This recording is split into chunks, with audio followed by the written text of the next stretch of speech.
Thank you very much. Good morning and welcome to this morning's hearing, Administrator Bolden. I look forward to your testimony today. You have a very challenging job with a great many responsibilities, and I know that all of us appreciate the service that you render to our nation. As the chairman has indicated, we are here today to review NASA's fiscal year 2015 budget request. At the outset, I want to say that I'm heartened that the President has been willing to commit more than $18.3 billion to NASA for fiscal year 2015, a 4% increase over the fiscal year 2014 appropriations. Achieving that level, however, will require Congress to work with the President to achieve targeted spending cuts and increase revenue to provide necessary offsets and stay within the budget agreement. I hope that my friends across the aisle will agree with me that NASA and its programs are worth a little effort on Congress's part to identify the needed funds. The ball is now in our court.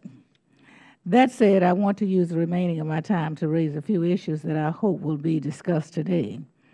First, I'm troubled by the cuts being proposed to NASA's education activities. These cuts do not appear to be just the result of achieving increased efficiencies through interagency collaborations.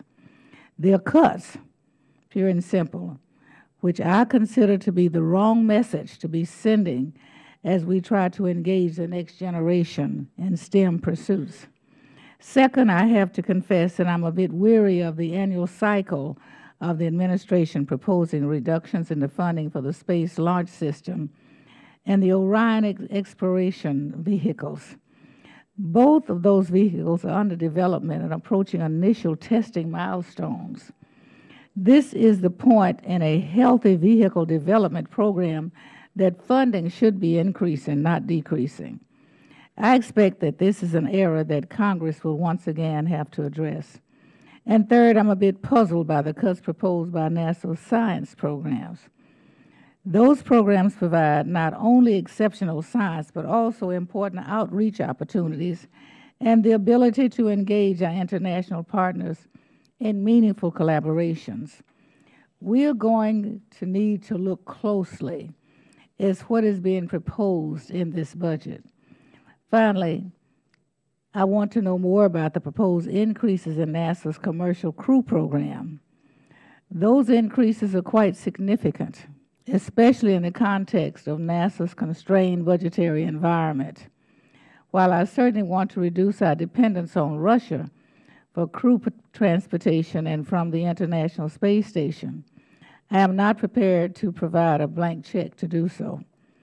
As you know, Representative Edwards and I expressed deep concern last fall over NASA's intention to prioritize prices over safety in its evaluation of vendor proposals leading to upcoming contract awards for the development and certification of commercial crew systems.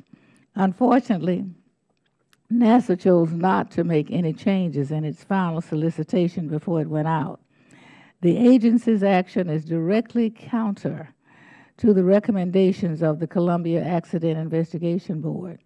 And despite Administrator Bolden's undisputed personal commitment to safety, I think that is a very worrisome step for the agency to take. Moreover, NASA is waiving the requirement for certified cost or pricing data as part of the same contract. Data that has traditionally been required to protect both the agency and the taxpayer. Administrator Bolden, NASA still has significant time to correct both of these deficiencies before bidders submit their final updates to their proposals later this spring.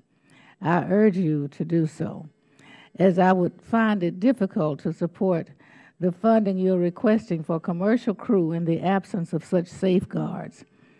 Well, we have a lot to talk about today, and I again want to welcome you to today's hearing, Administrator Bolden, and I yield back the balance of my time.